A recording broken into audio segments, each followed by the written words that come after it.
Evening, ladies and gentlemen. Sorry, we're a couple of minutes late. Just a few tech problems. Welcome to tonight's local development plan committee meeting. Just to let you know that there are two councillors that are planning to join online, and I've received no apologies. So, and that is Councillor Newstub and Councillor Wall. I haven't had any urgent matters. Are there any declarations of interest? Evening, ladies and gentlemen. Sorry, we're a couple of minutes late. Just a few tech problems. Welcome to my hearing your own voice is awful.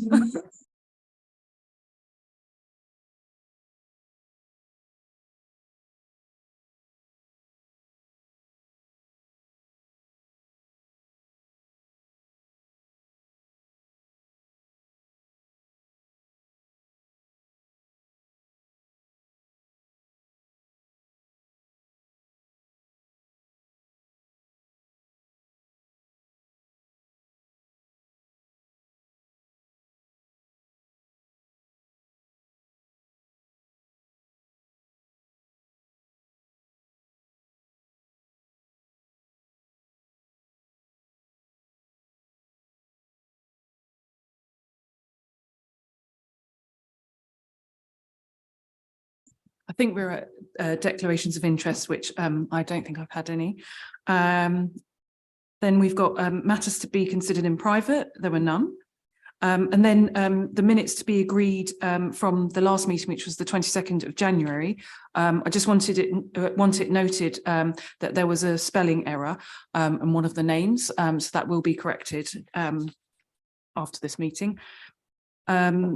And then tonight we've got a presentation. So I know a couple of residents have asked to speak. But the way we've structured this meeting is that we want to kind of get an update on the local development plan from Stephen and the team. And then we'll kind of come to any questions or any kind of speaking that you want to do. Okay.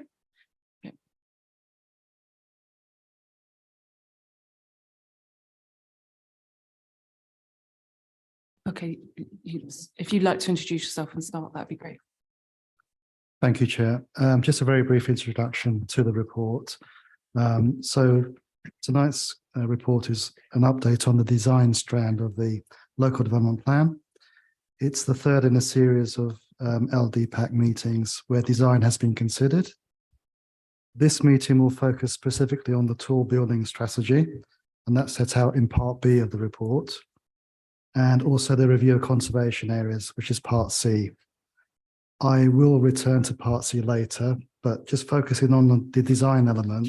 The tall building strategy has been prepared as part of the evidence base for the new emerging local plan.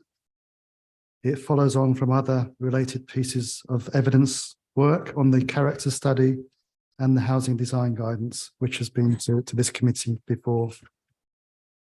I think we're all aware that the necessity for good design is a key feature of recent government policy and guidance.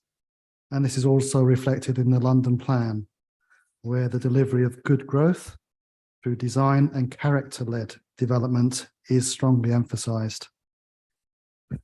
The council has commissioned Eliza Morrison Urban Practitioners to carry out the design-related evidence base for the local plan.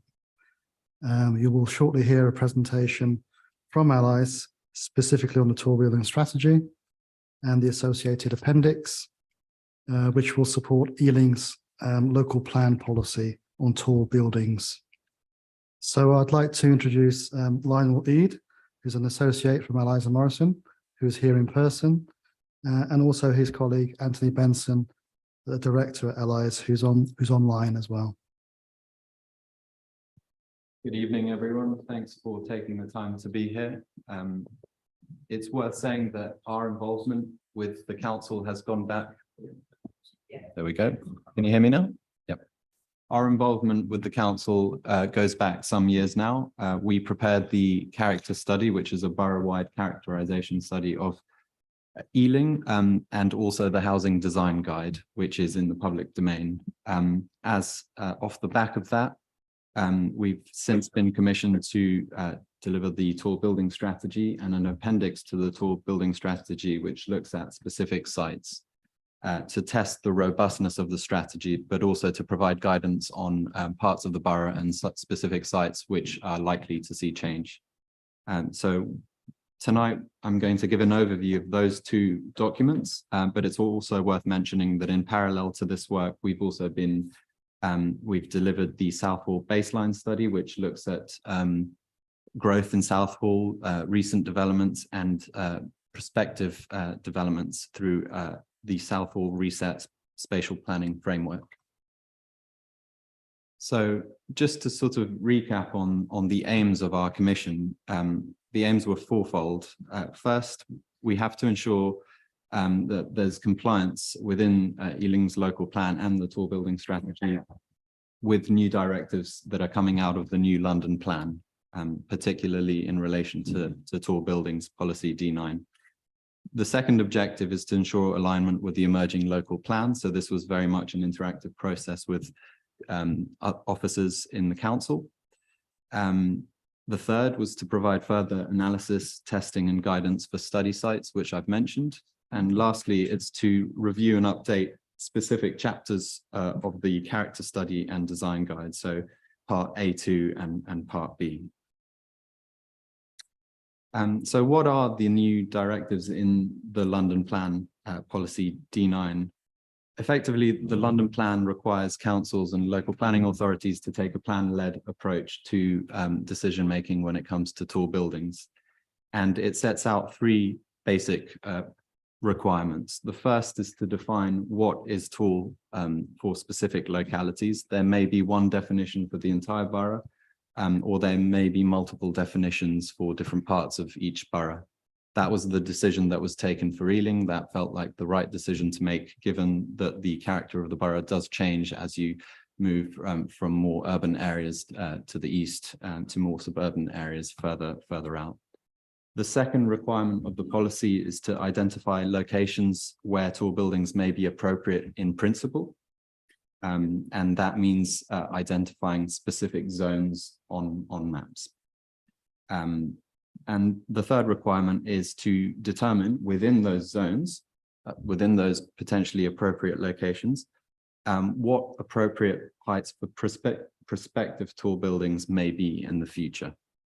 And so that leads towards a sort of indicative range of building heights that may be appropriate. There are other requirements that come along with policy D9 in relation to the development management of planning applications for tall buildings in relation to their impacts on the townscape, on the local environment and public access. But for the purpose of this session, we're going to focus on the plan making aspects of the policy. And this new policy directive reflects the fact that there's pressure, that the pressure to optimize the use of urban land across London is as acute as ever. This is essential to address the housing needs of the capital, but there's a growing appreciation of the need to do so in a way that respects and contributes positively to local character and townscape. The London Plan's good growth agenda and the promotion of the concept of gentle density reflects this. And so growth strategies and character studies have become integrated as our in Ealing has as well. So the aim is really to find ways in which to contribute to housing growth in a way that is dense, but not necessarily tall. That's the overarching kind of objective of the housing design guide, the tall building strategy, and the appendix that supports it. So having established that policy context for this commission, I'm going to give a sort of an overview of the methodology that underpins the tall building strategy, which is takes a sort of evidence-based approach and an objective approach in terms of determining where tall buildings may be appropriate and what sort of prospective heights might be appropriate as well. Tall obviously means different things in different places.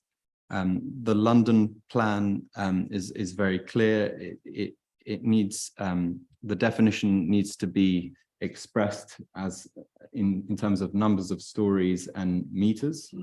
And so the first part of this exercise was to establish an accurate picture of what existing building heights are across the borough. And as you all know, much of the borough is predominantly low scale residential areas of 2 to 3 story houses, with interspersed by sort of pockets of medium to taller buildings, particularly clustered around stations, opportunity areas, and town centres. In addition to that picture of existing building heights, it's also important to factor in, and which we did, what the emerging building heights are across the borough. So we had access to data which showed schemes that are coming forward in the planning pipeline, schemes that are both consented, but also that are under construction, that aren't necessarily visible to the public today, but that will be there in the near future. And so together with those two data sets, the existing OS building heights data and emerging heights data, we were able to gather a sort of more accurate picture of what prevailing heights are. And then came the organization of that data around neighborhoods. So this map shows the different neighborhoods that are identified as part of the character study.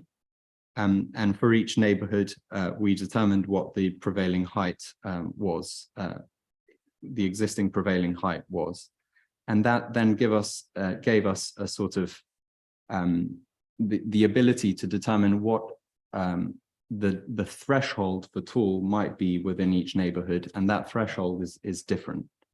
It's worth saying that the London plan sets a minimum of 6 stories or 18 meters from the bottom of the upper story as the minimum threshold for tall buildings. So anything above that height will trigger all of the policy requirements of the London plan policy D9, which are quite onerous. But effectively, what that also means is that councils can't say that a 5-story building is tall, even though a 5-story building may feel tall in a low scale context like a residential neighborhood. So here you can see a sort of a table which sets out on a neighborhood by neighborhood basis what the prevailing height is. We use the statistical method called the weighted median. So instead of taking average building heights in a neighborhood, we chose median, because if you take an average, sometimes an existing tall building can warp the average and skew it upwards. So we were trying to be as conservative as possible. It also sets out what the existing tallest building height is for each neighborhood, and what the threshold should be. So here you can see that only about a quarter of the neighborhoods in the borough have a tall building threshold that goes above the London plan. Everywhere else has the most modest threshold, which is that minimum of 6 stories. Then the next and perhaps most important step is about how to define appropriate locations for tall buildings. And we did this through a sieving exercise where, on the one hand, we took criteria that might constrain tall building development. So we call these sensitivity criteria, and they are effectively conservation areas, places where there are existing heritage assets or areas within close proximity to those heritage assets, low scale residential areas, areas that are protected through designations, areas of nature that are protected, and finally areas that are deficient in public open space. So here you can see the sort of the mapping that accompanies that analysis. So here you can see conservation areas, the listed buildings and 50-meter buffers around those listed buildings, areas of heritage land, much of the borough, which is defined by urban blocks of consistently low buildings. That means 100% of the buildings in those blocks are below 6 stories. Here you can see the designated green belt and green corridors and deficiency in access to public open space. That means effectively an area that is further than 400 meters to a park of 1/4 hectares. And so that allowed us to build up a composite picture of where the sensitivities, the factors that constrain tall building development might be. And as you can see, much of the borough is heavily constrained. And particularly many of the more historic parts of the borough around historic centres. Then on the other side, we looked at positive factors that might lend sites or areas to higher levels of density and growth. So we looked at areas of intensification that were defined by the character study, access to public open space, where existing tall buildings are located, where proposed tall buildings will be situated, town centre locations. Sustainable neighbourhoods are effectively places that are within a short walk, 20-minute walk of local centres and local facilities. And finally, good public transport accessibility. So here you can see those criteria mapped in areas of intensification here.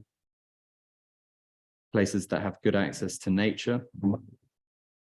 Existing buildings over 21 metres with buffers applied around them.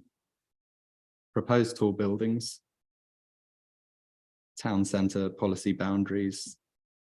And places within a 20-minute walk of local centres. And finally, areas that have a very good, very high PTAL level, so level of public transport accessibility. And again, that allowed us to build up a composite picture of which parts of the borough might lend themselves towards greater levels of density, and of growth and tall building development. With that overall picture in mind, we then undertook a sort of iterative sieving process where we then refined and distilled the areas, which initially, the map on the left shows that much of the borough is suitable, but actually we started to apply more and more filters until we got to a set of quite focused areas where at least 5 of those suitability criteria had to be in play, and that those areas had to be highly accessible and within town centre locations as well, and not within opportunity areas. So here you can see a map showing the potentially appropriate locations for tall buildings, which broadly relates to 8 different areas in the borough. And they're, of course, different sizes.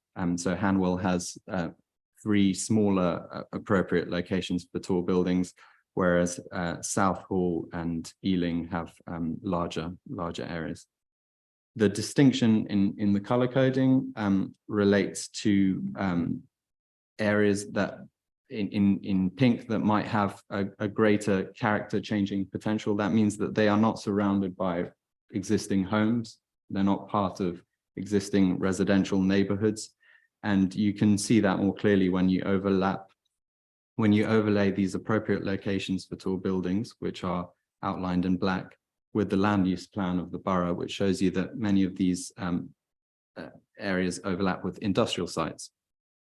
And tall buildings on industrial land needs to respond to a different set of needs to those in other areas, particularly the economics of these sites for their required industrial uses and applications for these sites.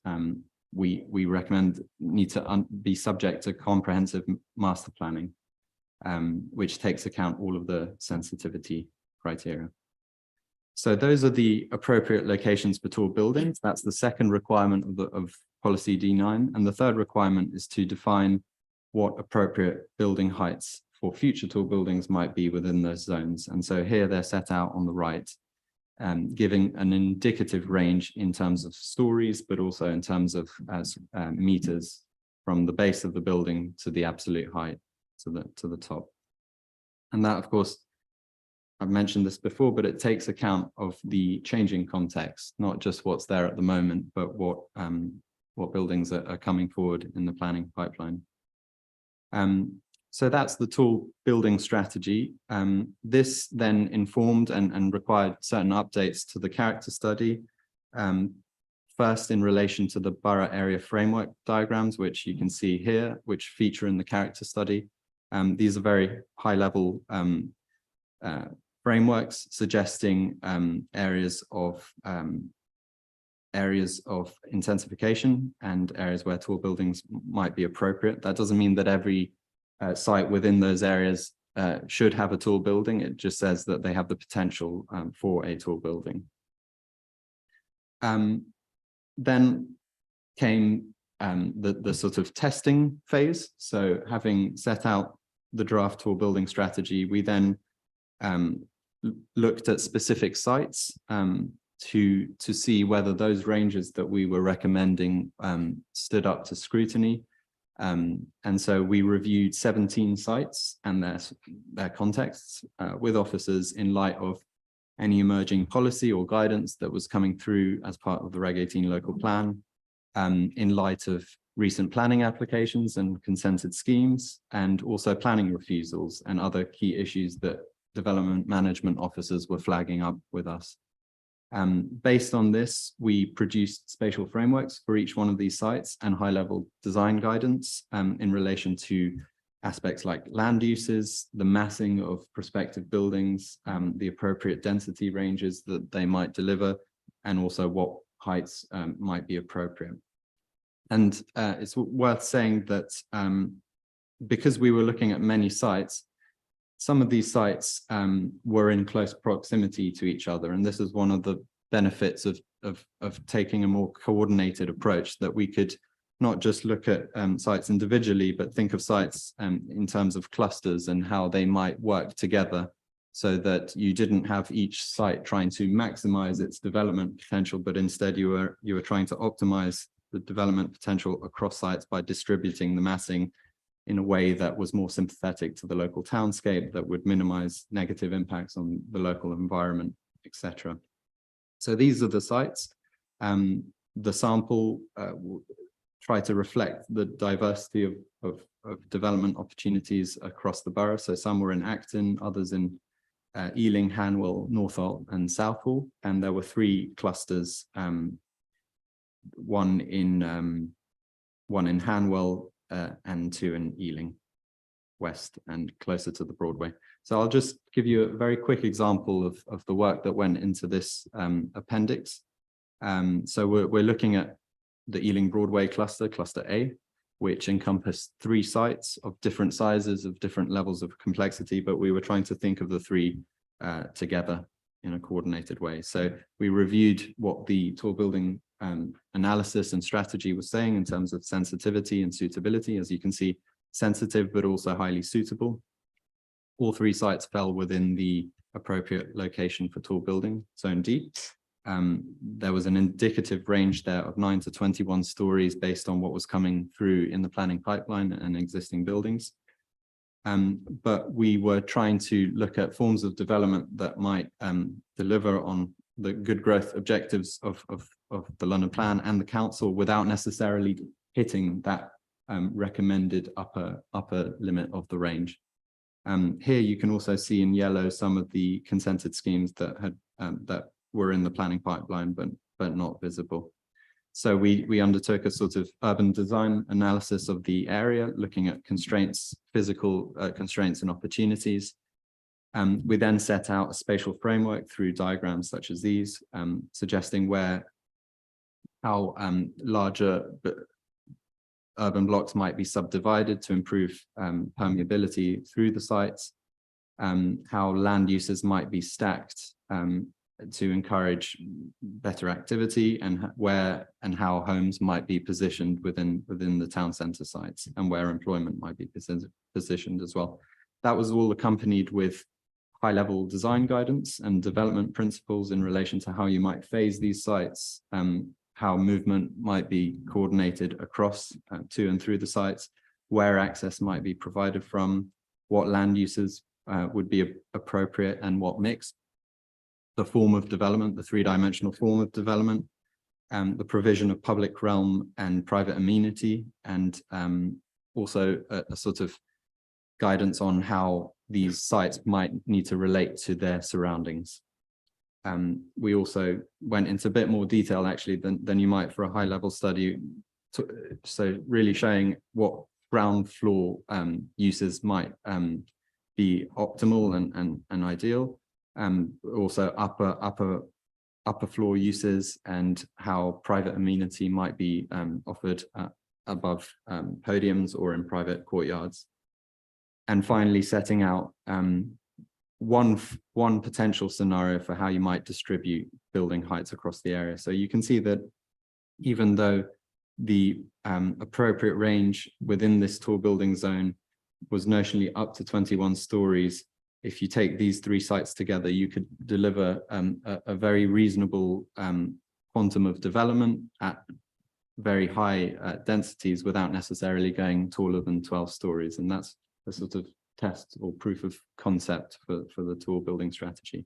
We also, it wasn't just a sort of plan exercise or sort of design guidance in written form. We tried to sort of represent what these schemes could look like and what scale of development we're actually talking about in 3 dimensions. So that's the appendix for study sites. The last thing I'll touch on is the final update that this all implied in terms of the character study and the housing design guide. We thought that it would be important to supplement the site-specific guidance with more general guidance for any tall building that might come forward on any site, regardless of whether we looked at that site or not. It was important to provide that good practice guidance. So there's a section on how applicants and designers who are thinking tall buildings might consider the existing built environment, but also the natural environment, design strategies for how tall buildings can offer visual intricacy, how they might be internally diverse, how they might be tailored to their site, how they should be well crafted, how they might serve their localities through the provision of employment and non-residential uses, and how they might tread lightly, both physically and literally, but also in terms of their environmental impact. We then have a section on design guidance for tall buildings in terms of the public realm that they need to offer back. The taller the building, the greater the provision for public open space, publicly accessible open space. Considerations on the safety and management of these buildings, and general design principles on the distinction between the base, the middle, and the crown, and how things like servicing and lift overruns and satellite dishes should be concealed in the crown, and how at the base, for example, how tall buildings should limit, things like blank facades and inactive uses, and encourage and sort of animation of the public realm. Finally, there's a section on microclimatic considerations that tall buildings need to take into account of. So minimizing the urban heat island effect, the canyon effect in the summer, but also the effects of downwash and excessive winds through things like building setbacks and podia. And finally, considerations on the sustainability of tall buildings through their design. So early considerations that designers can make to minimize their sort of carbon usage. So that's a sort of quick overview of our work to date. I'll open it back up to the floor for any questions or comments. Thank you. There was no more, that was the presentation, wasn't it? That we didn't have anybody else. Yeah. Another presentation on complete areas, you might want to pause and Yeah, just okay. have a discussion. Yeah, sure. I just wanted to open up to see if the committee had any questions on this. Councillor Ball. Yeah, I mean, it's an interesting approach. I just wondered if you could expand a bit on the process around weighing up the town centre areas, which are score highly for sensitivity factors that would want to reduce tall buildings, but also score well for PTAL, the other positive features you mentioned. So what's the kind of algorithm that you use to combine them?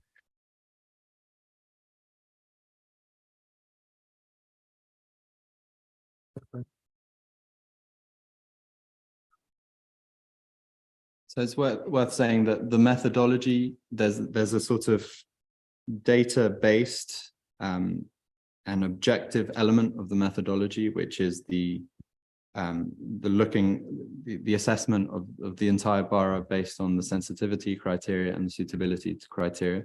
And then once the overall picture of sensitivity and suitability has been established, then there's an element of human judgment that needs to go into it. So so effectively the filtering, which is a bit difficult to see, but it's plan 4 at the bottom, excluded any area that had fewer than 5 out of 8 suitability criteria.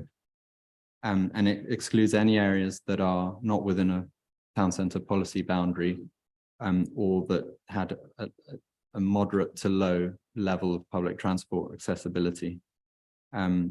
We also, once we kind of had that,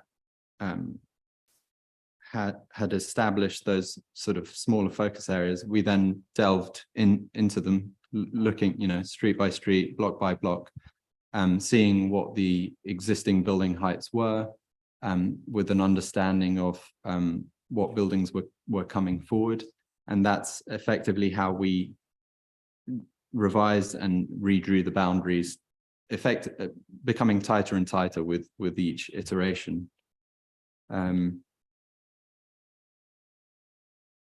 There's no sort of there's no how do you say it, actual algorithm.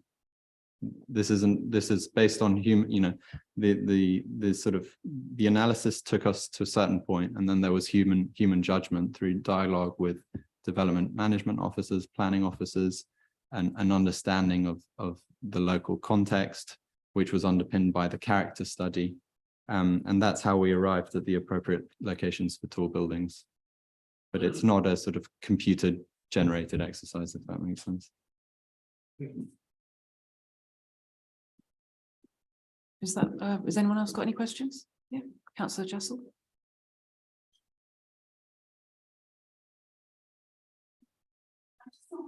I'd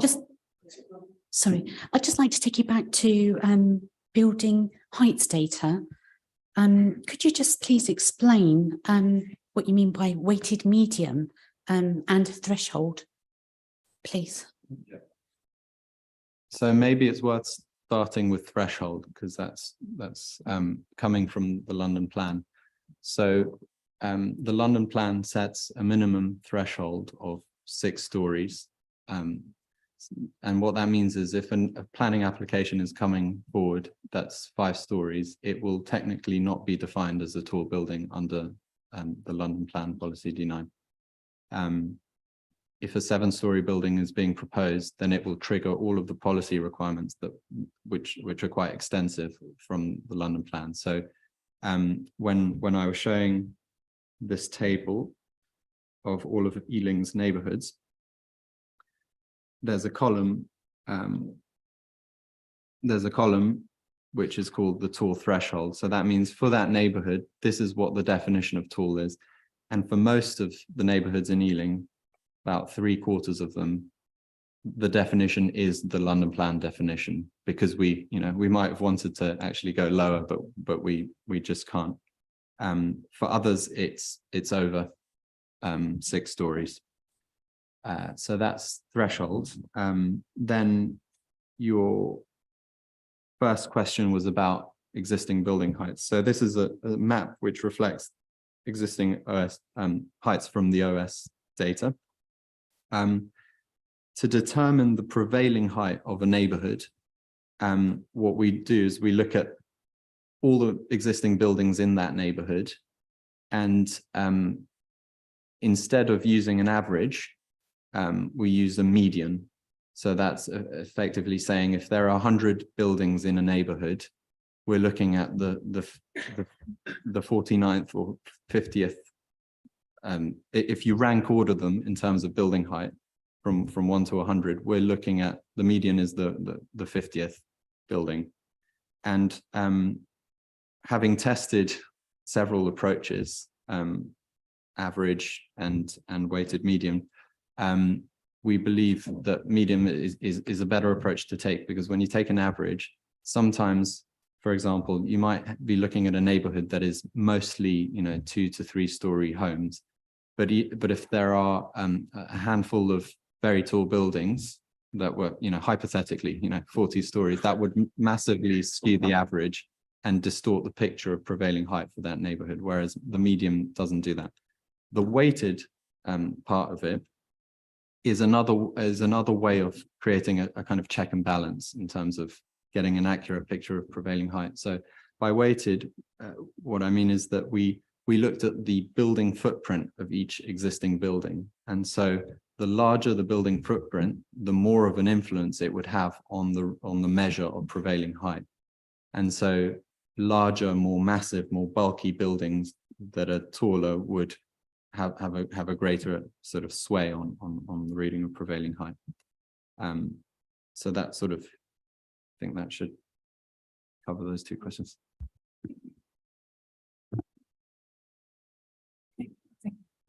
Okay, Councillor Shaw. Yeah, thanks, Chair. Thanks for this. It's really, really interesting and really good bit of work. I think it's very informative for the whole borough. But just then I'm sort of in a way I'm playing devil's advocate, you know, because I know a lot of residents are very concerned about tall buildings. You'd only have to see my email inbox to notice it, you know, almost on a daily basis. And what, you know, within the London plan, I'm not sure off the top of my head, to be honest, without going back and looking, if there's a sort of a maximum height of tall building. I don't believe there is that I remember, and I can see Mr. Barton's shaking his head over there quite helpfully, so I'll take that as the answer, thank you.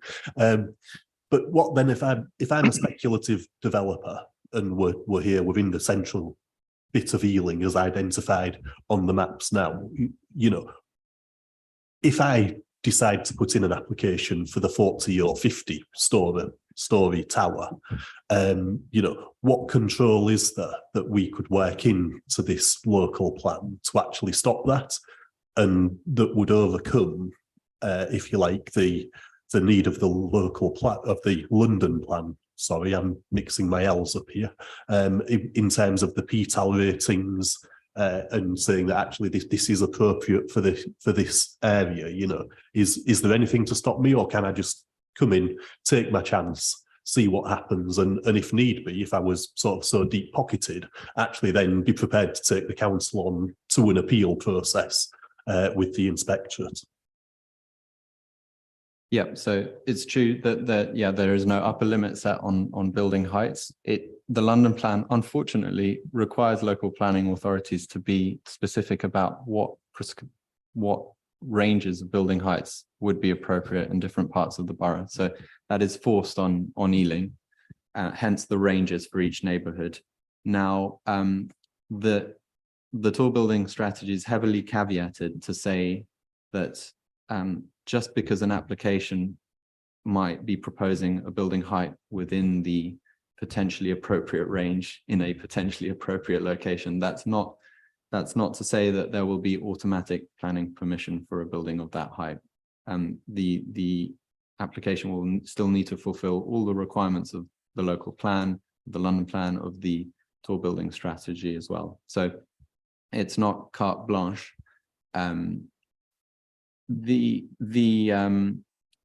I guess this requirement puts the council in a tricky position, because by identifying a range, you know, a developer might always look to the upper limit of that range.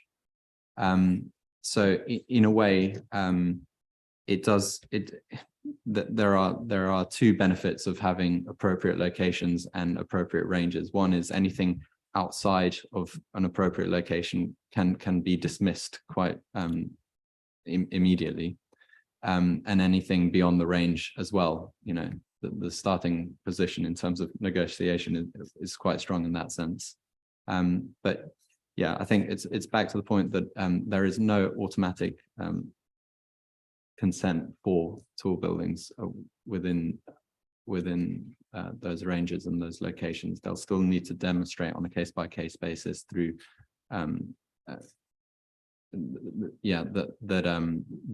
that tall buildings are exceptional, both in terms of design and in terms of having few of them. I think Steve wants to expand on that. Yeah, just to expand, I mean, that's all very useful context. It's worth reviewing the actual policy that's in the draft Reg 18 document. And there are 3 limbs. So you saw that the map, which is on the slide at the moment, which is the first limb, which is what is the definition of tall in different geographies of the borough. And in many geographies, it is 6 stories as the minimum threshold set out in the London plan. The second limb is possibly the most important one, because it then says tall buildings above this threshold should be located upon allocated development sites defined in the development plan. So the starting point was defining those areas that are appropriate for tall buildings. We then have to go one stage further and set out in site allocations or development sites those locations specifically where a taller element may be appropriate. And so the work that's been done obviously then provides the context for that. And as has been explained, we did some further individual site analysis work on the 17 sites, including the clusters, to further refine what might be appropriate on a particular location. Now that work isn't completed. We're going to get allies back subject to procurement to do some further work on some sites which we haven't fully tested yet. And the reason we didn't do them all in one go is because we wanted to go through the Reg 18 process to be sure that we had evidence of deliverability. These sites were likely to come forward in the future to avoid abortive work and costs for the council. I should also refer to the final limb of the policy, because of course we've tended to focus on particular geographies, but we are also in separate policy suites in the plan looking to intensify and diversify some of our industrial real estate in certain locations. And so we say that tall buildings on designated industrial sites will be subject to an agreed master plan and based upon local impacts and suitability. And that's because we wouldn't be able to, using this methodology, really be able to fine tune and test individual sites, because many of those design qualifications are not known.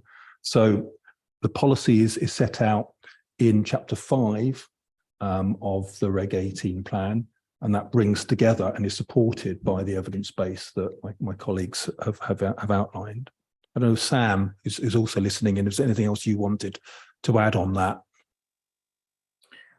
Thanks, Steve. I hope everyone can hear me. I'm battling a rather poor internet connection this evening, but I think the only thing to emphasize in relation to the industrial sites is simply that we're not talking about a different set of sensitivities.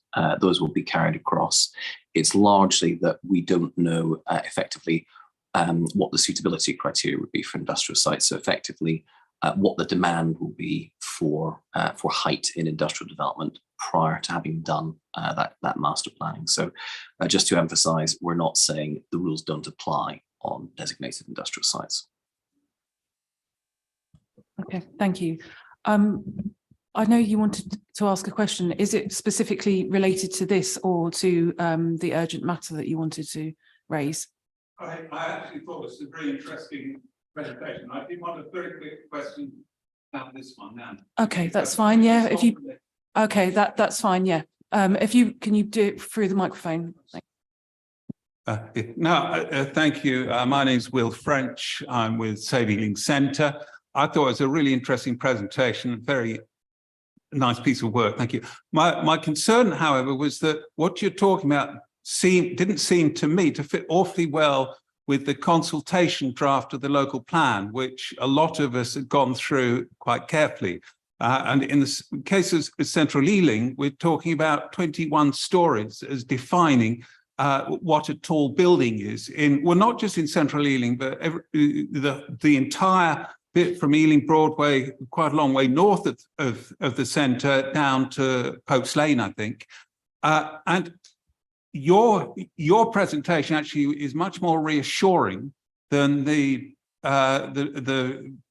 policy as it's set out in the draft local plan.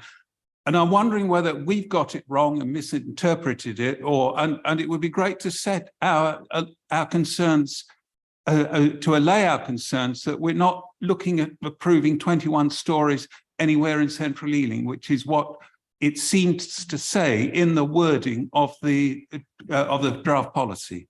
Thank you. Thank you. Do one of the officers want to respond to that? So, I mean, the gist of that is actually that's quite right. So the threshold ranges are set out in the individual site allocations where appropriate. And so, as I was attempting to explain before, the work that has been done by Allies, it defines firstly those areas which are appropriate for tall buildings and sets some broad parameters for that. And then we have to do some further work to decide within those areas that are deemed appropriate, how that impacts on individual development sites. As I was trying to explain earlier, some of that assessment we've done, and that's set out very clearly in the plan. For other sites, we are at the moment just reflecting the broad range of thresholds that are set out in the wider evidence piece of work, and we'll do some further refined work to narrow those assessments to see whether they work in practice. I don't want to talk about particular sites, but for example, there was one site which fits within it's not in Ealing, which fits within an area which is appropriate for tall building, and would have a threshold range higher, significantly higher than 6 stories. But actually, we know when we look at that site in greater detail, in more granular detail, because of the other site constraints and other considerations that we'd want to weigh into consideration, it's very unlikely that we would propose that a taller element above 6 stories on that site would be appropriate. Okay, so that further work needs to be done, but it also needs to be done alongside, because you can't just see this policy in one dimension. It's got to be viewed against other factors, and particularly deliverability. So Reg 18 has been really, really helpful because it's enabled us to get a wide range of feedback, not just from the local community, but from landowners and stakeholders about their aspirations. And we'll have to weigh all of that into the balance, make a further assessment. We will get further technical advice to inform that decision. We'll then present our final plan at Reg 19. So you will see the plan will become more granular, more sophisticated in the level of detail, and hopefully reassure some of the concerns that were raised. Okay, I'll take one last question from Councillor Ball, and then we need to move on to the next item. Yeah, well, it's following on from this. So if you look at schemes that have come forward over the last few years, so under the old local plan, a lot of the tall building schemes have been on areas that weren't weren't existing designated development sites. So where are we going forward with that? Because we're saying that there's a threshold for the area, but they should be on designated development sites. But what happens when the schemes coming forward aren't? So are they subject to a 6-story threshold, or are they subject to the threshold of the area? So I think this really speaks to the issue of the materiality of the draft local plan. As you'll know, the full weight accorded to a plan can only really be given once you've reached the adoption stage, and we've issued an adoption statement and we've gone through the statutory period of challenge, and therefore the plan then has the full weight in the decision-making process. Obviously, we're at a relatively early stage in the plan making cycle, although having now undertaken a Reg 18 and a very major consultation with very substantial feedback, we can accord some due weight to the local plan. I would argue in this particular instance, for this particular policy, because its parent policy is a London plan, and it directs us to do the work that has been done to define the areas of that will be appropriate for tall buildings and to set threshold ranges, etc. Decision maker is entitled to give a more generous weight to this policy than perhaps some of the more aspirational policies elsewhere in the plan. In terms of determining planning applications now, and certainly the advice I've given colleagues in development management is they should be all over this policy and the guidance that's associated with it, and particularly where there is specific site analysis that's been conducted, mindful of the fact that there's still further work to be done, that they should have due regard for that, and that certainly should be reflected in planning officers' reports and presentations to planning committee. Clearly, obviously, there will be some schemes which have already been consented, and if this policy had been in existence, it was quite likely that they may have exceeded some of the threshold ranges that we're now advocating. But we are where we are. We can't take away an extant permission, no, that has already been granted. And obviously there are some schemes that are in the pipeline where obviously this policy has emerged, but some of those schemes may have been in development, in some cases for several years through PREAP. And so I might expect the decision maker to possibly offer some latitude in relation to those. I think the other thing to say is, of course, it's a plan-led system, so therefore taking account of the plan is really, really important. But the decision maker must also take into account other material considerations, and into that will be weighing the planning benefits. But to answer a question that was answered earlier, if the threshold range is say up to 21 stories, I think that might be a case for advocating 22, 23, 24, maybe 25 in exceptional circumstance, but certainly not 50. Okay, and just one last point. Yeah, so hopefully just running that into some very simplistic statements. The to answer Councillor Shaw's point, the council has the ability to set the agenda. It sets the rules on an evidence-based, which is what we're doing now. We're gathering the evidence to inform the judgments which will appear ultimately in Reg 19, which will then be externally tested through the inspector. So we do have ultimate control as far as possible if and when we have an up-to-date plan. So the primacy of the plan, i.e. getting one that has the right policies in it on this matter and everything else, is really important. And journeying that through the system with a reasonable degree of pace, but consultatively is important. It would be a very rash developer indeed, with very, very deep pockets, that purported to submit a scheme contrary to that freshly adopted plan, because the Ealing local plan will trump everything else, because it's the freshest one we've got and it's evidence-based. So that having been tested, you then have even more control because you've set the agenda, you've tested that agenda and it's been found to be sound, and that drives development in the area for the next plan period subject to review. So we have an increasingly stronger hand if we do the work properly. And that work is progressing through the first technical stage, Reg 18, and we'll get to the next stage at the end of the year, and then EIP. So by 24, 25, not to pick a month, then we will be in a different position that we can start to influence development in a meaningful, evidenced way. And to answer the question from the floor, setting that agenda will be based on evidence that actually, to take the example used for Ealing, actually the relevant heights are somewhere between 3, 8 and maximum 12, not 21. So doing the work properly sets the agenda. The thing I'm really keen on, and I know my colleague beside me is to get that enshrined through a new local plan, which is tested, and that evidence then drives all the decision making and should deter developers from making the wrong applications, if that's helpful. Thank you. Thank you. Okay, we'll move on to the next part of the presentation. Thank you. If you could introduce it as well, that would be great.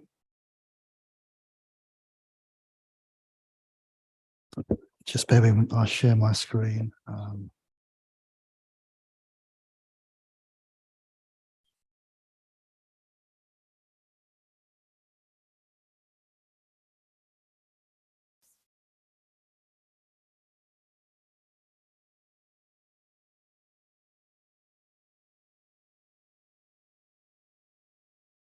Right, can you all see that? Thank you.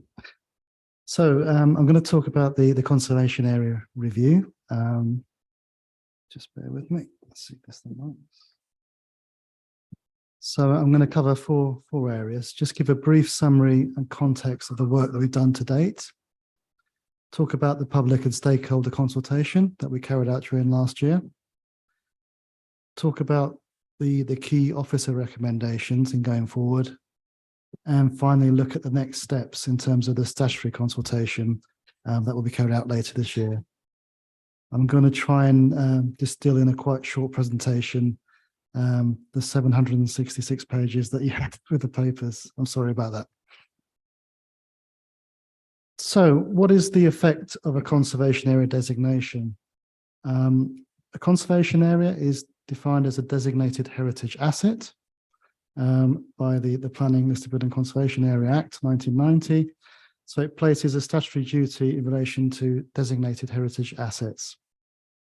So we need to look at things like harm and impact on significance from development, and it needs to be carefully assessed. There are more stringent planning controls within conservation areas. So, for example, the demolition of unlisted buildings requires consent, as does works to trees. There are limitations on advertisements within conservation areas, and there are more restrictions in terms of permitted development rights as well. And in broad terms, there is much more sort of design scrutiny generally within conservation areas. This map shows the existing conservation areas within the borough. There are 28 conservation areas. There is also a 29th conservation area in the far northeast of the borough, which is currently now within the OPDC area, and that includes the old Oak Lane conservation area. As you can see there, they tend to be clustered around the sort of Ealing, Acton and Hanwell areas. And I think we are quite fortunate that there is quite a range and diversity of conservation areas within the borough.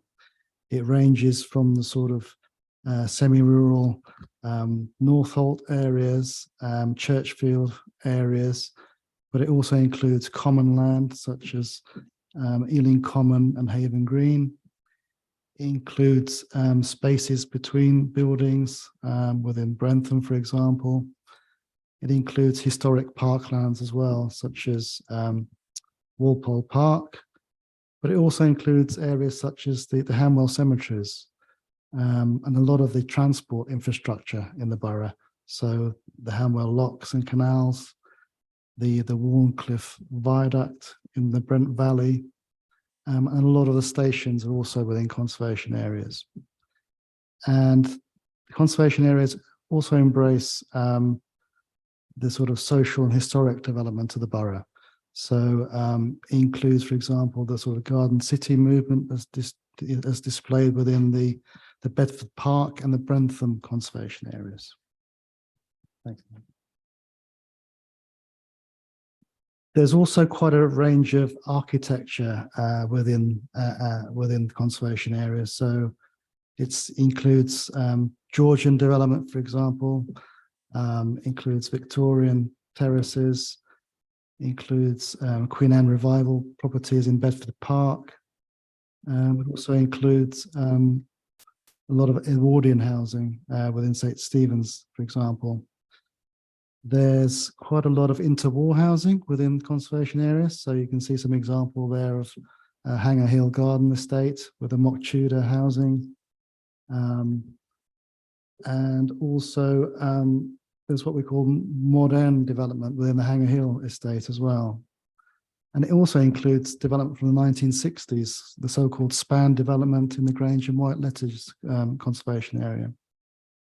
Conservation areas also encompass a lot of the commercial centres within the borough.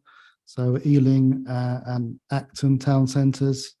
There's some very high quality Victorian and Edwardian shopping parades and shop fronts. So in terms of the conservation area review, the objectives are kind of set by the legal requirements. So we are required from time to time to review areas that have special architectural and historic interest. There's no definition of time to time, but it's been some time since we last reviewed conservation areas. The last designation was made in 2004, and the last set of appraisals were carried out between 2007 and 2009. So as part of the review, we asked three key questions. What have been the key changes to the areas since the last appraisals were carried out? Are any further changes needed to the conservation area boundaries since they were designated?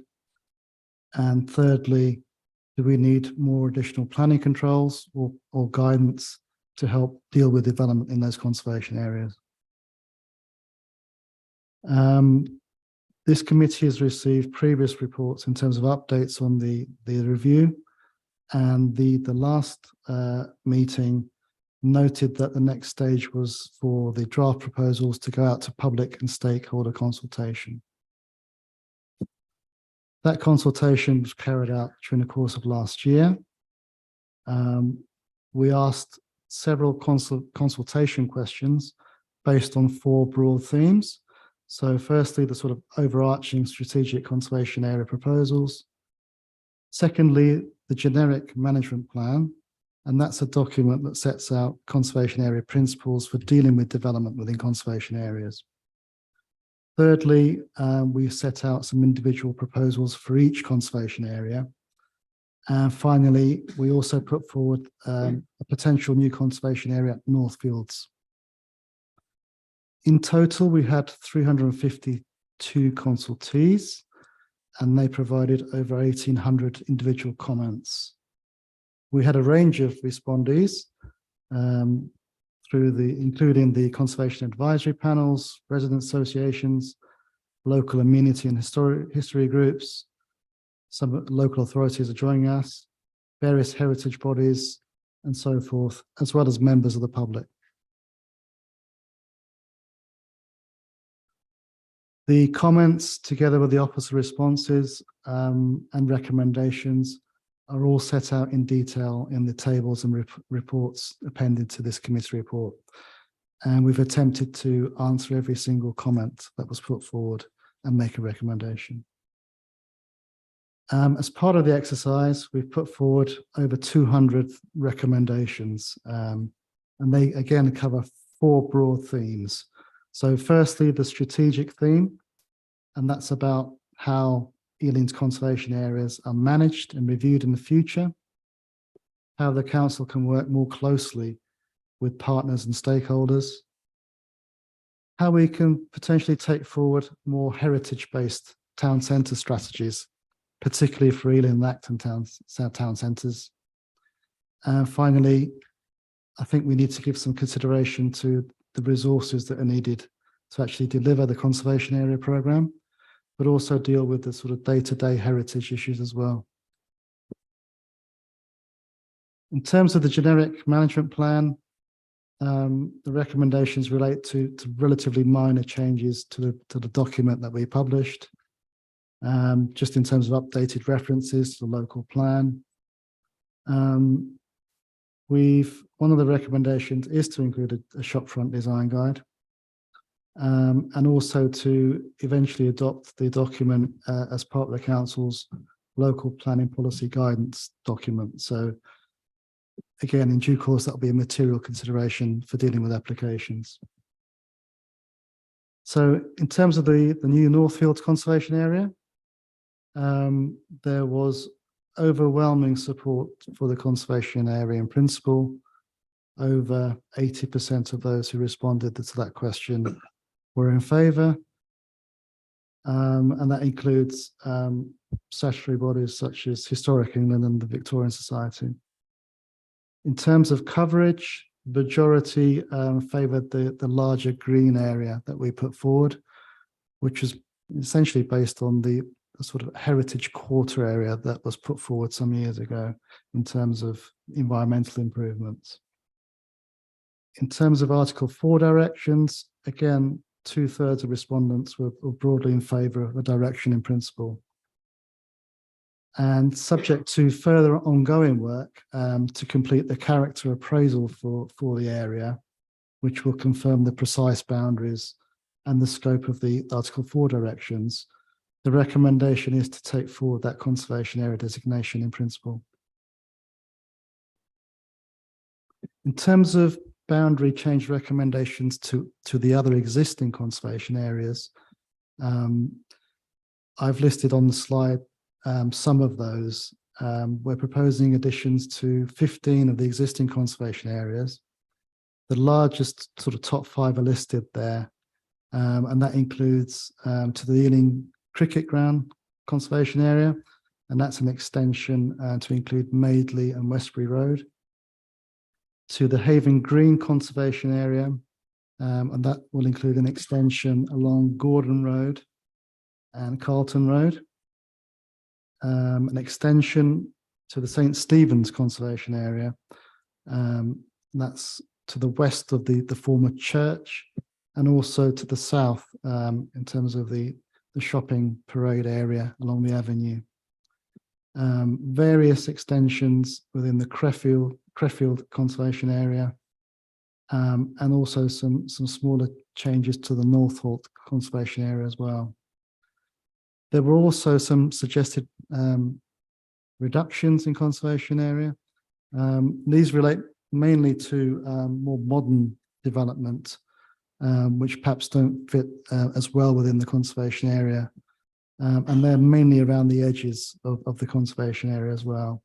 So those are listed on the slide there and are detailed in the reports as well. If all of those changes are implemented, there would actually be an overall gain of about 19% over the existing conservation areas. A large part of that would be due to the Northfields Conservation Area. And that sort of 19% would take us closer to the sort of London average, which is sort of between 25 and 30% conservation area coverage. The changes are all shown graphically on this slide. So the area in green is the Northfields Conservation Area. The areas in blue are the proposed additions. The areas in bright red are the proposed reductions, and the areas in dark red are the existing conservation areas. During the consultation, we did include some suggested potential reductions of 3 conservation areas: at the Canal Side Conservation Area, the Cuckoo Estate, and also Grange and White Ledges. However, taking into account the representation that we actually received during the consultation, we are now recommended that these are not reduced for several key reasons. But although some have suffered from degradation, the heritage significance of those areas still remains legible. Retaining conservation area status can help access to potential heritage grant funding through Historic England, particularly in areas of heritage at risk, such as the Cuckoo Estate. Also, removing conservation area designation may lead to a threat of development in those areas, which could detrimentally impact the setting of the remaining and adjoining areas. And finally, retention also provides a better, sort of more proactive approach to preserve and enhance through the use of Article 4 directions or in more improved design guidance. Article 4 directions, so a number of those have been recommended within 17 of the conservation areas. They will, if implemented, would remove existing permitted development rights, mainly for minor developments. So a planning application would be required in those cases. The purpose of these is not necessarily to stop developments, but to provide a level of design scrutiny and consistency to ensure that sympathetic developments come forward.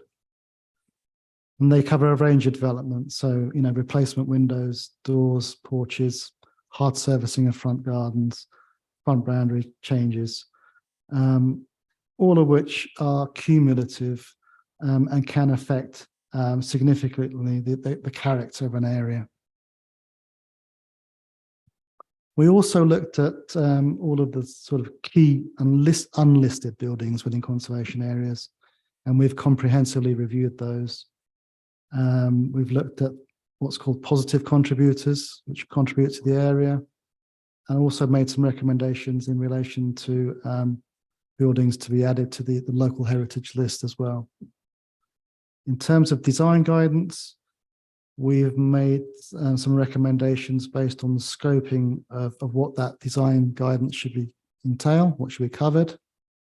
And this is much more specific guidance for each area, and it's geared towards the unique architecture and issues that affect each area. And This, we believe, will assist all conservation areas with or without Article 4 directions in terms of providing that practical guidance to sort of determine that development, in terms of what will actually be acceptable in an area. So in terms of the next steps, subject to this committee's views and then subsequent cabinet approval,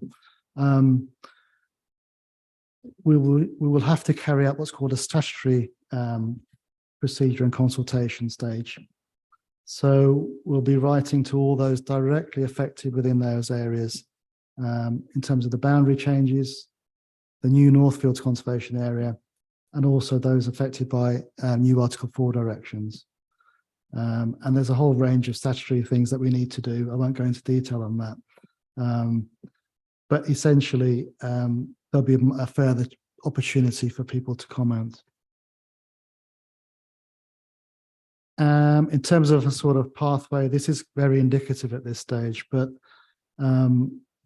once we've had the views of this committee, cabinet portfolio holder will sign these off.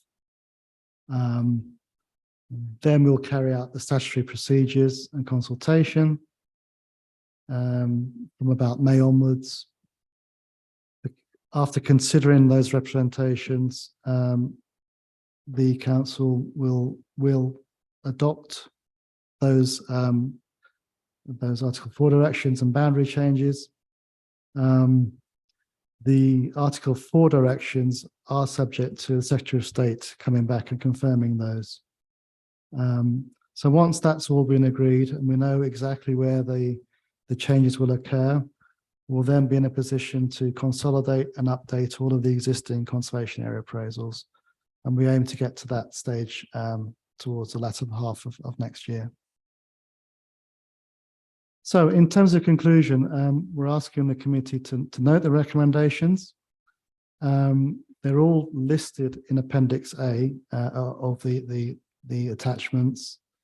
The aim of the exercise has been to preserve and enhance the best of Ealing's heritage, but we still recognise that these will be subject to adaptation and change. The recommendations do take into account the public consultation. We recognise that some people will be pleased, others disappointed, but as I say, there'll be a final chance for people to have their say. And it's also an ongoing process, so people haven't necessarily missed the boat in terms of making changes. Changes to boundaries or Article 4 directions can be introduced at any time if overwhelming evidence comes forward. And finally, I'd just like to thank all those involved in the process, particularly the conservation area panels, who were very helpful in terms of the early engagement that we carried out. It's been a mammoth task doing all this work. So yeah, happy to take any questions. Thank you for that, very comprehensive. I'd like to throw it open to the panel. So first up is Councillor Mahmood.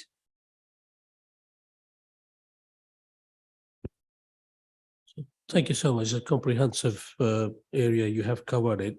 A couple of questions, not questions, but clarification. You said 23 conservation areas now, including Northfield 1.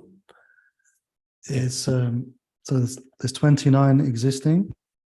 Sorry, 28 existing, and if we add Northfields, that'll become 29.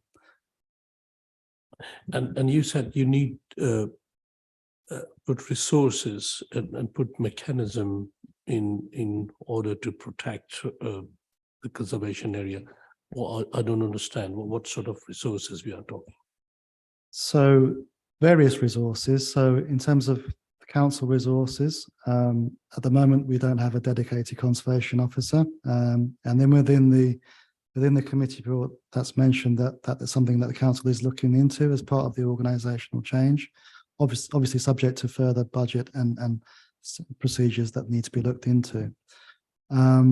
So that's in terms of taking forward the quite extensive programme of conservation area proposals, enhancements, extensions and so forth. but also in terms of dealing with the day-to-day heritage duties that we have as well as a council, in terms of providing advice on planning applications, in terms of maintaining the local heritage register, looking at areas at risk and so forth. But it's also a wider question about resources, about how we work with other partners such as the advisory panels, because we do work closely with them, but there are issues about how they're resourced as well. So some areas are quite well resourced, but other panels only have 1 or 2 people that do the work of the panel. So we need to think about how we can perhaps work more closely with them. But in terms of Article 4 direction, so I missed that. You said the consultation is, I can't remember the percentage yet, but that Article 4 direction is recommended to introduce in Northfield. Yes, so we made recommendations to introduce directions within 17 areas, including Northfield. And they will range, depending on the area, we've tailored those to each area. So in some areas, the main issue may be about, loss of front gardens and hard standings.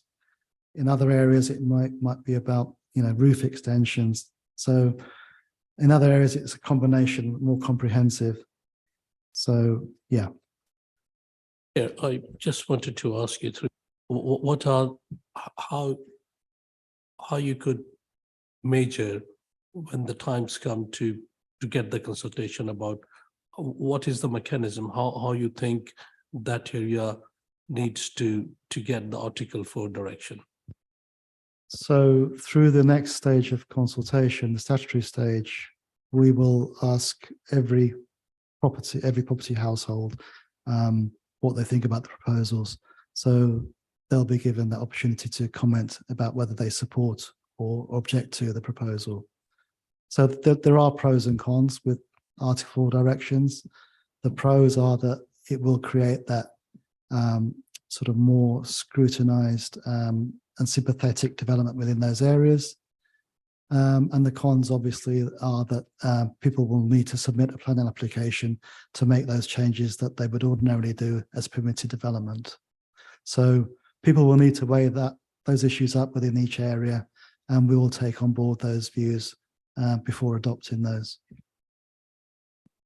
Thank you. Councillor Ball and then Councillor Shaw. Thank you. I welcome this very comprehensive work, very, very thorough.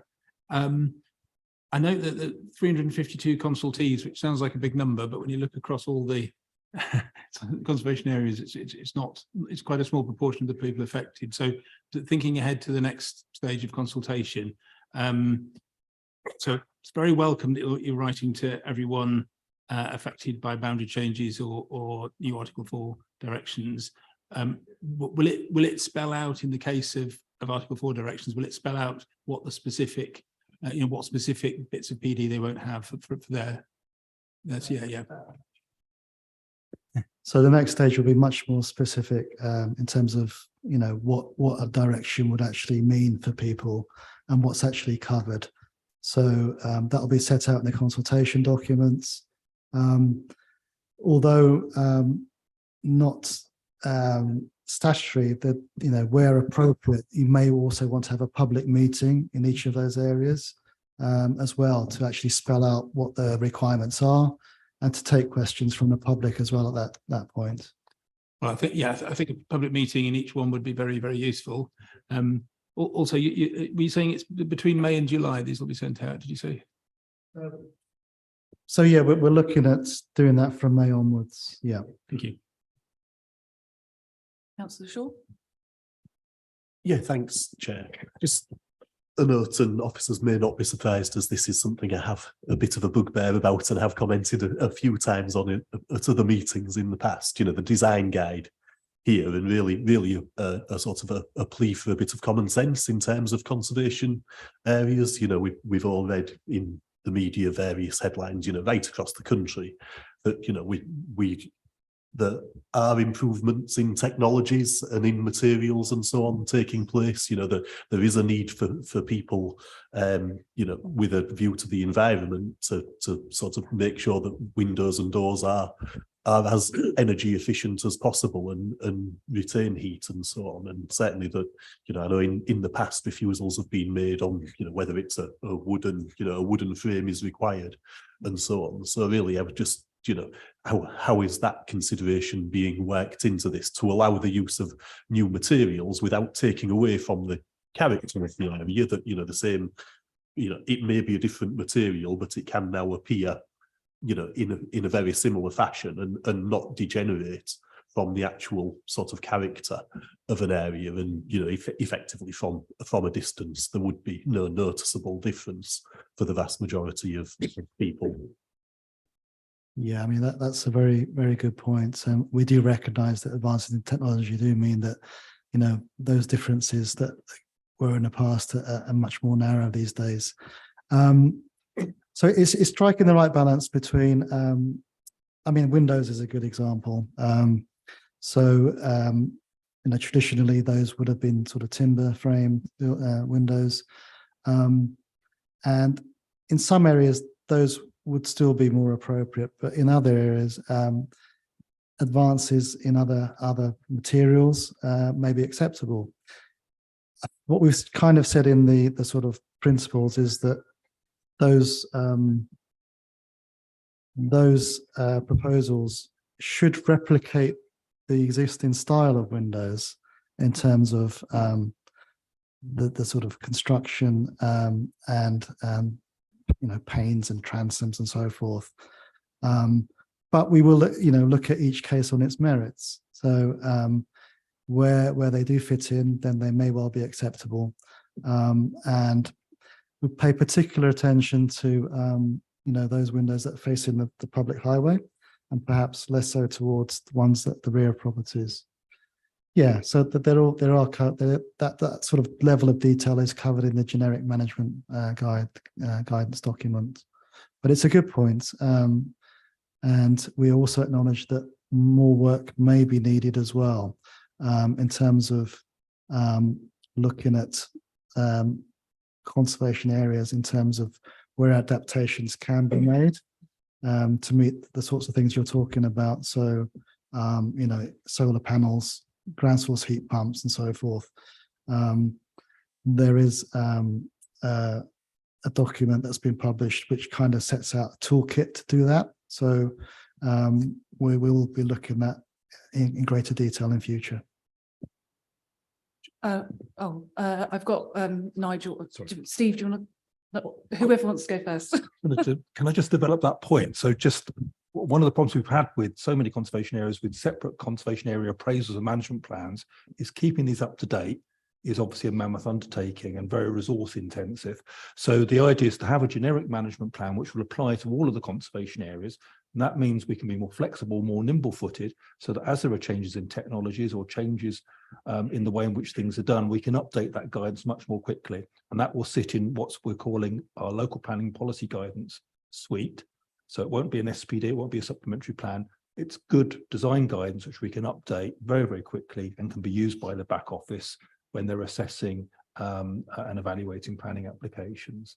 So we'll try and bake in the opportunity to take account of technological change as it happens. Okay, Nigel. Yeah, just quickly. So I think the discussion this evening has got a common theme on both the issues. These are starting points for conversations. We're arming ourselves with the right evidence and data and principles that are commonly agreed across the borough, so that we can have informed discussions with them and deliver good growth, to steal a title from my colleague next door. So they're not an automatic carte blanche for 21+ story development. It's not setting conservation areas in aspic. It's to engender an intelligent, evidence-driven debate.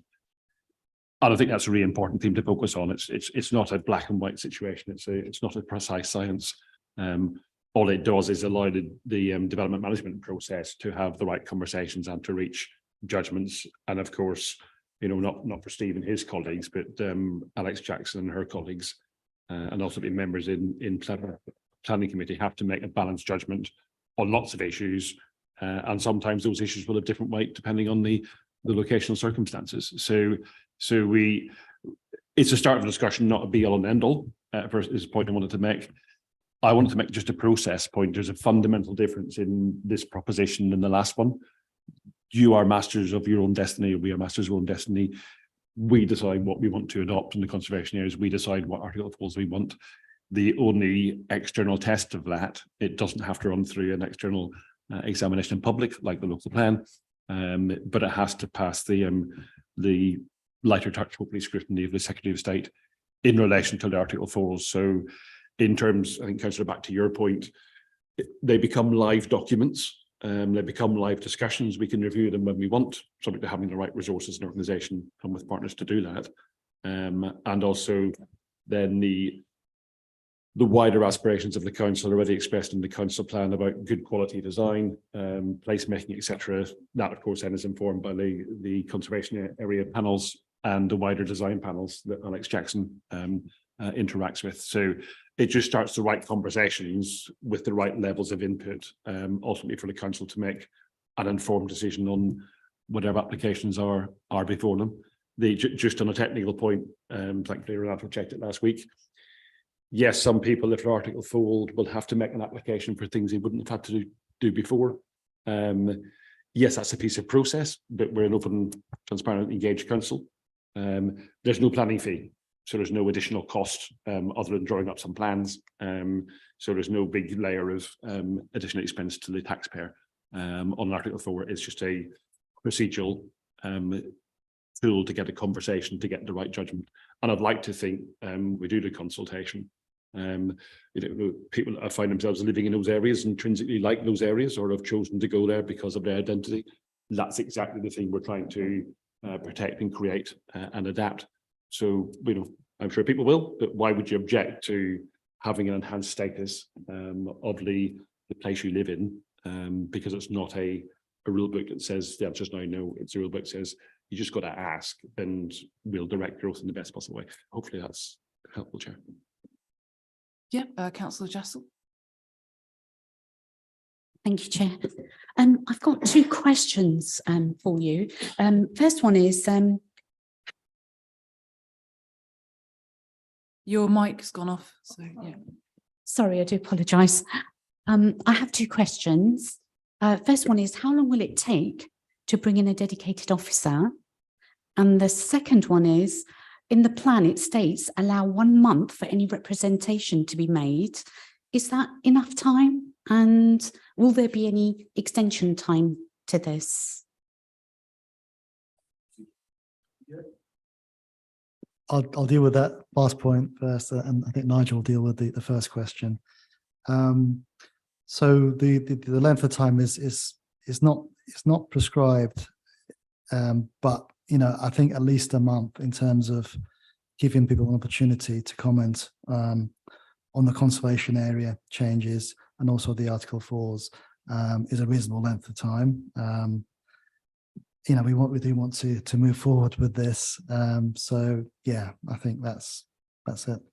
Yeah. Sorry, just sorry to cut across. It's likely to be 6 weeks actually, because again, because we obviously want to optimize the resources we have available for us, so we may well need to do a technical round of consultation at the same time on another specific local plan matter. So we'll combine the two, and so if it's under the local plan regulations, it has to be for a minimum of 6 weeks. So I think it'd be very confusing to have a consultation which runs for 2 different periods of time. So it's likely to be 6 weeks if the local plan element is actually finally required. And just to finish off that point, councillors, I think if I read the mood of the room, then if we bake in the area meetings, the 4 area meetings on the Article 4 related meetings into that, then we can inform the public early doors in that process, and then they can use constructively the rest of that period to make meaningful representations. So we'll work ahead of ourselves which just seems sensible.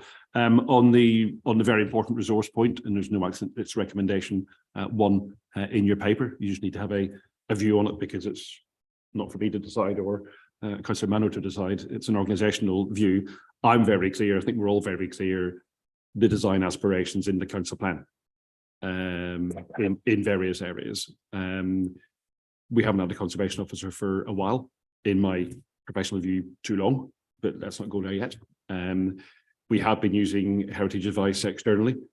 So again, why can't we do it internally? I've had initial conversations up the professional chain hierarchy in planning and with Councillor Manro, and we're all united about the principle of having a better resource that can deal with heritage and design in the organisation.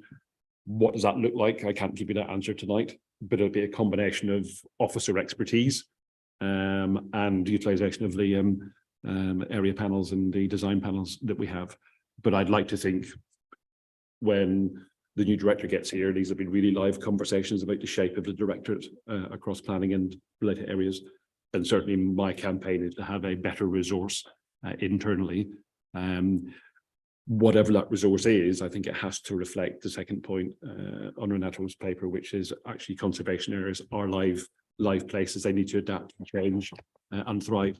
And I've worked with all sorts of conservation advisors in the past, and some are very pragmatic and some are at the don't change anything scale. So we need the right resource, we need the right people delivering that resource, and we need the external tests through the panels, etc., to make sure we're doing the best job we can for the place. Hopefully that's a reasonably good answer, but yes, we're committed to improving the resource we have internally to make these sorts of judgments and get the work done robustly. Thank you. Thank you. Okay, I think that's the end of the questions from the panel. Yeah, very comprehensive. I noted that, yeah, hold on a second. I noted that Sam Cuthbert mentioned that he wanted the committee to kind of really take a note of the recommendations, which I think we can, and I think you can kind of see that from the questions that have been asked. Is the question, is this related to what you want to talk about? I think this news comment, which I think is on shop fronts, I think she should go now, because that naturally follows on from this discussion. I mean, wanting to raise something that's broader. Right, okay, so I'm running the meeting, and that's fine. So that is the next stage of the meeting. I just wanted to summarise that section. Yeah, we've got Susan New who wants to speak. You've got 3 minutes and you will be timed, okay? Yep. Right. Good evening, Chair and Committee, and thank you for allowing me to speak.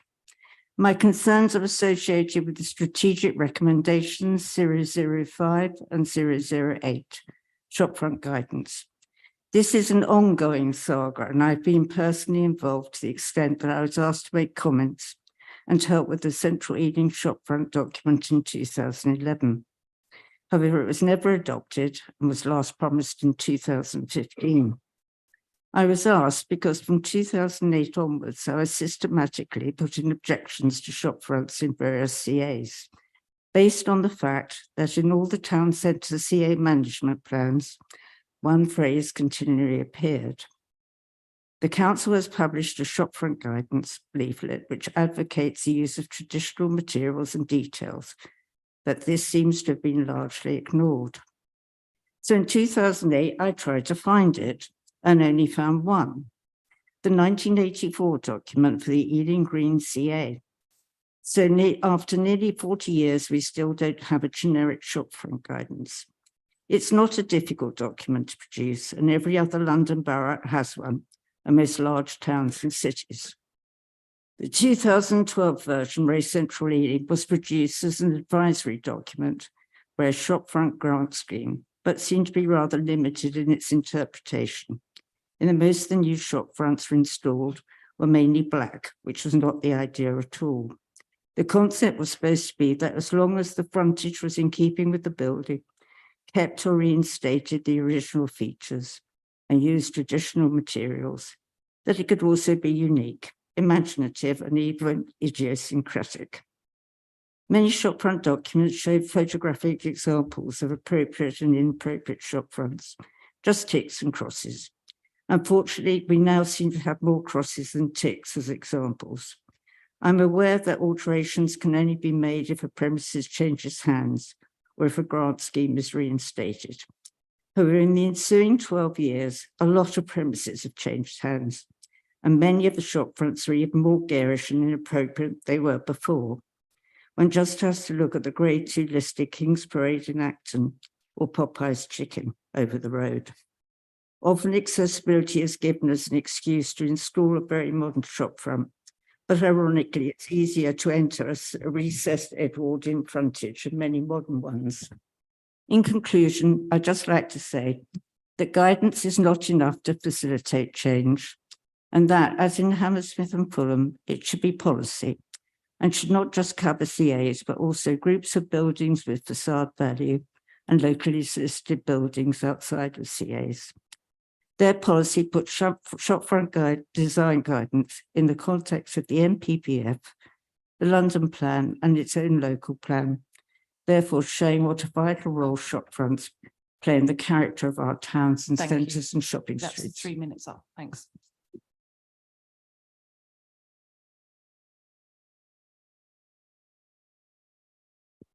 Thank you, Chair. Just come back on some of those points. As I've said to Susan before, I do actually share the points made about shop fronts. It's one of my biggest bugbears as well in terms of conservation areas. So in terms of addressing Susan's points, we already have a section on shop fronts and signage within the generic management plan, which is quite detailed and deals with some of the points made. There's a detailed set of conservation principles there, and that covers shop fronts, signage and shutters as well.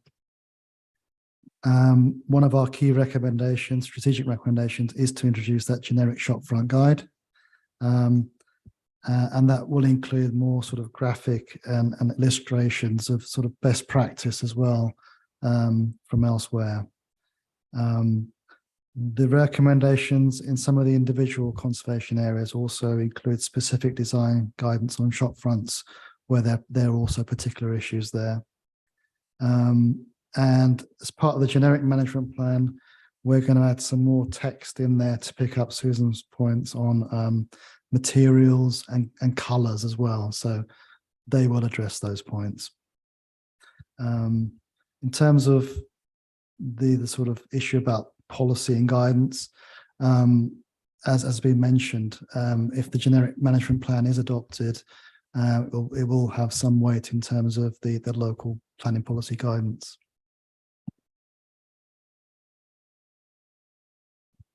Thank you. Okay.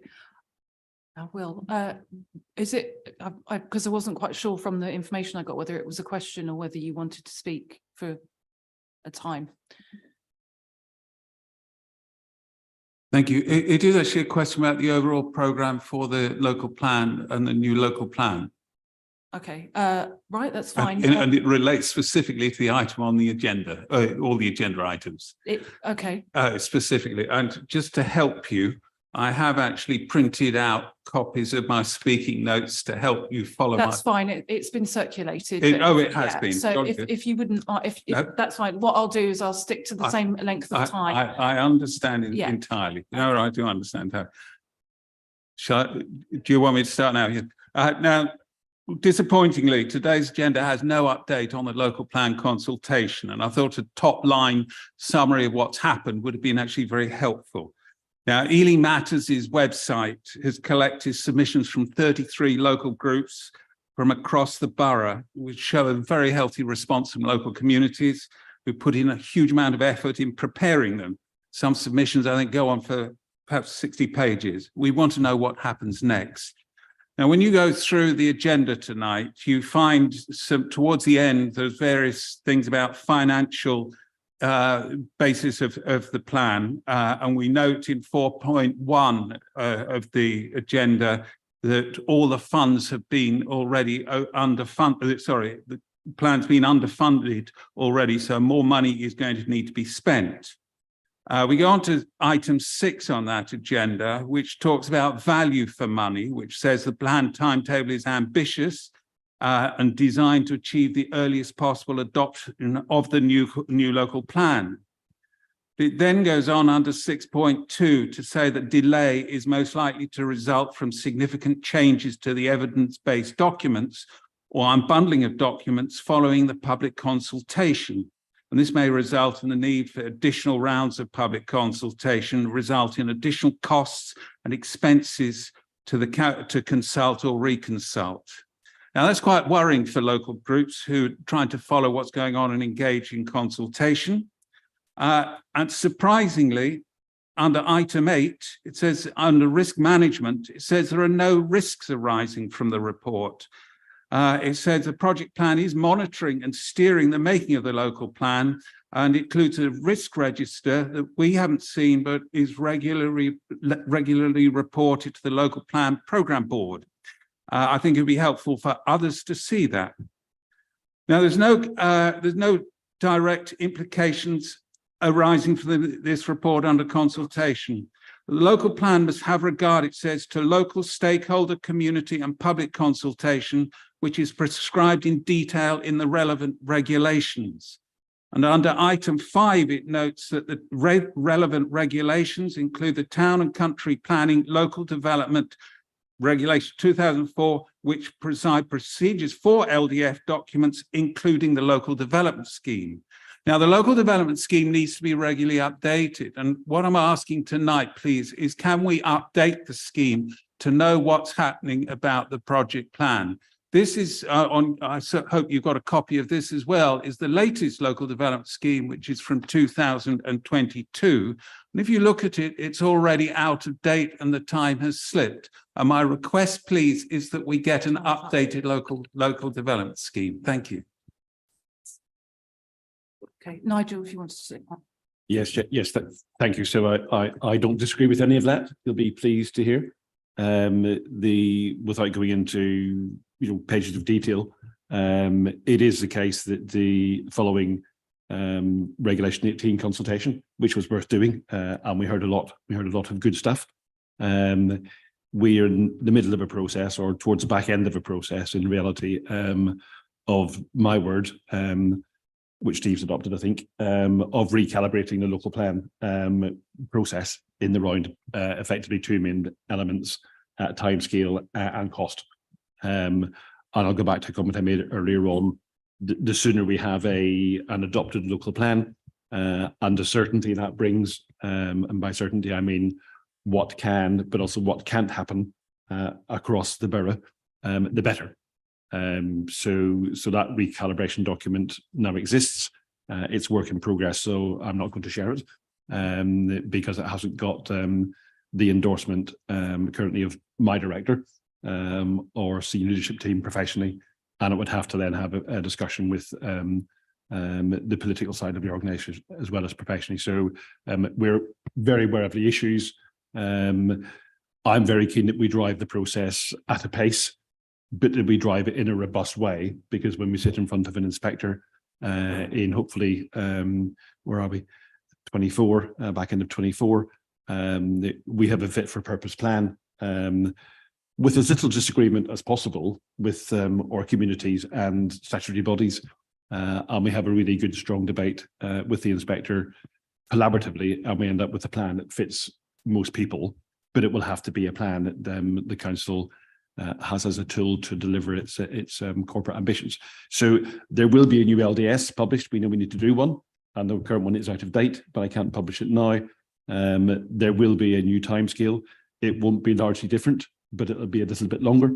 And yes, it will cost more money. That's just the reality of doing the job robustly and properly, and the other steps you identify as you go along. So my promise to you is, as far as I can make it, because life happens, is that when we publish that and we have that organisational agreement professionally and politically, then that will be it. There isn't ideally another shot at this, because we need to get it done. And the point she makes are around unbundling documents, on redoing evidence, doing more consultation. That would be a consequence of delay. So we're very keen that we use the evidence and the stuff that we've got, the work we put into that, some of which you heard tonight, and the consultations to keep that current. So I'm very keen that we drive this process at the appropriate pace, but in a robust way. So we end up with a fit and sound document that has been consulted on and is fit for purpose. So yes, we will publish that. Steve, we can't remember when, maybe we shouldn't promise that, but there will be a new LDS in the coming months because we've done the professional work. I need to get it signed off through Chief Executive Office and in parallel signed off with relevant portfolio holders, of which there is more than one, and with yourself, of course, in the first instance. So it's in hand. I'll give you that assurance, and you will see the consequence of that in the next couple of months there.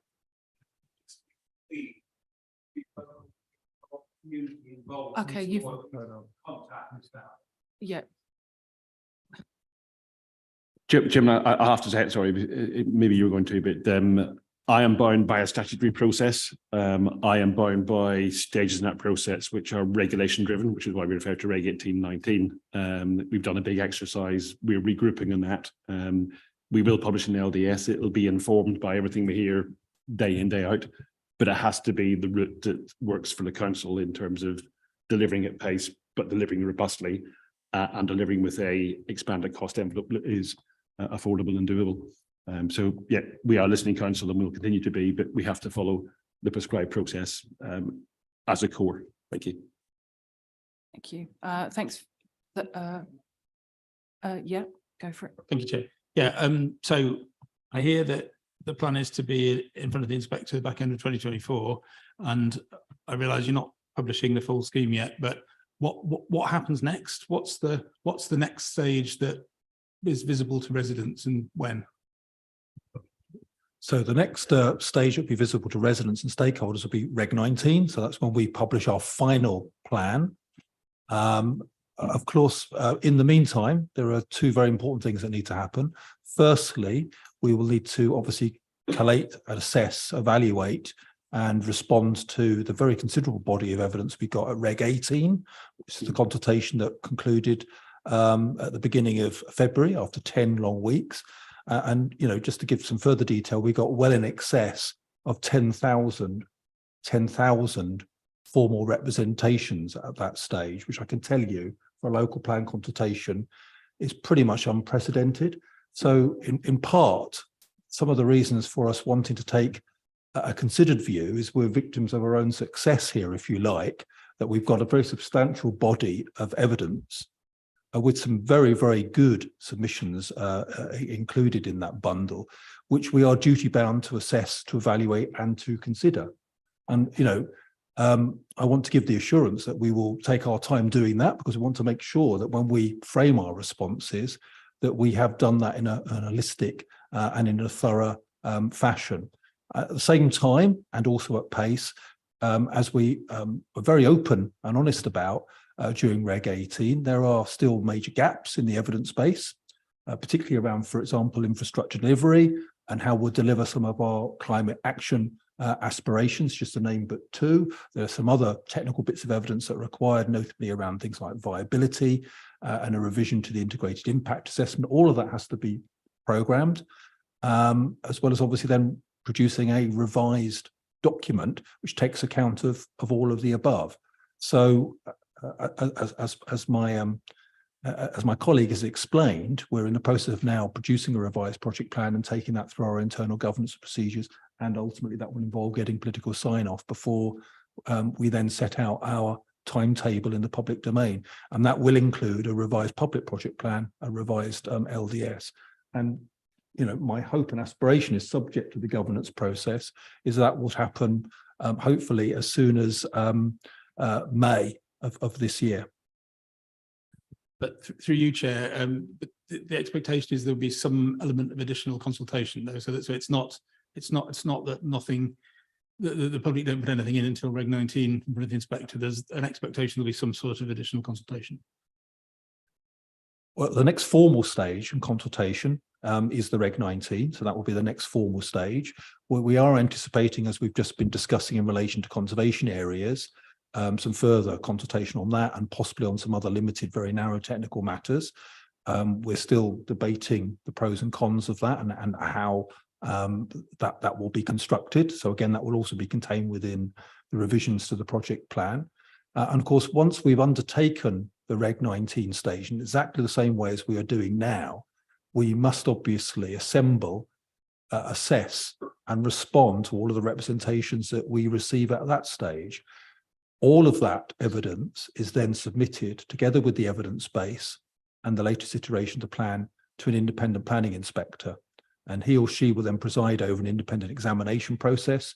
And anyone who's made further representations at the Reg 19 stage, at the discretion of the inspector, may be invited to give further oral testimony in the formal public hearings as well. So there will be several opportunities for further debate, discussion and input.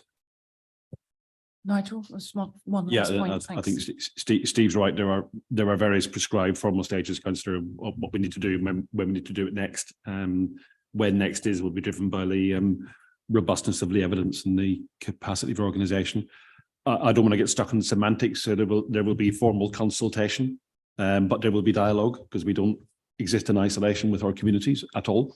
And there are councillors in the room tonight. There's more of you than that. And you are the conduit for your communities, quite rightly so. What I mean by that is, in fact, we were discussing it earlier today internally, sitting beside the statutory elements of the process, we're very aware there's got to be a really coherent comms plan about, well, what did we hear? What are the key thematics of that?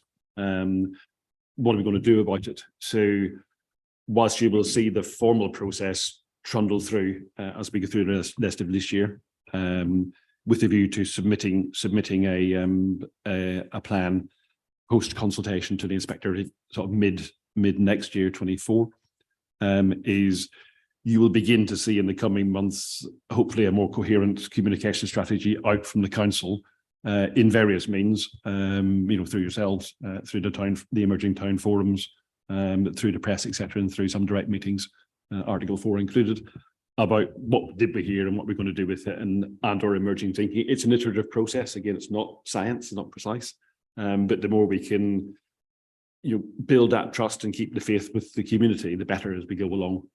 So it won't just be, oh, it's now month X, here's Reg 19. There'll be more visibility than that, and we will be relying as officers on councillors being in that debate and articulating that in both directions on behalf of the council, and why our thinking is what it is, and how that might land in your locality community. So hopefully that's helpful. But consultation there will be, communications there'll be that as well. Hopefully that's helpful. Thank you.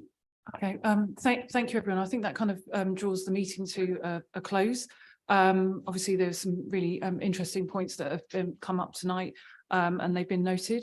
And thank you to all the contributors as well, and to the officers that have answered all the questions. I don't think we've got a date for the next meeting, have we yet? I think there was one actually. Has there? Let's spot it. Oh, no, there isn't. Sorry. Yeah. You're right. I did read it correctly. So yeah, so that new date will be published soon. Okay, thanks everybody, and good night.